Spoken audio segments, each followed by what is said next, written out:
All right, so Babe Ruth just won, and now Barry Bonds.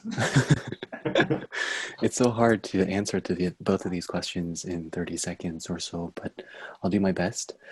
My motivation with the learning code stems from this idea that really was kind of ignited during that activity that you led us to do, Jeff, in your multivariable calculus course, which was the mind being a muscle.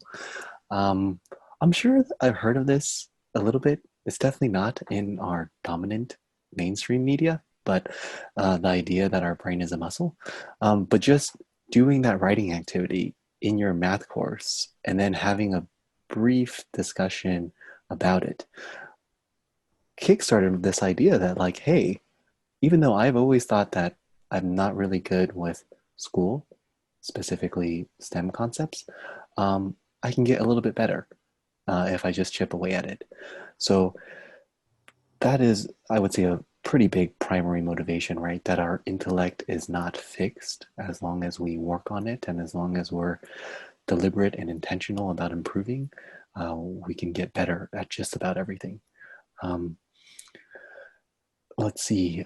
One other note of the motivation standpoint is I noticed that having conversations with many students who have A's, um, I would say many of them also have little consciousness of what, why, how they're learning.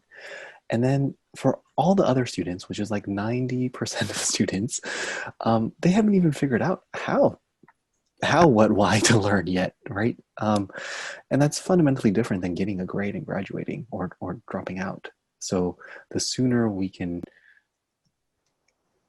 help students distinguish what it means to learn, what it means how to learn, why bother doing so, they'll have some skills at their back pocket to use.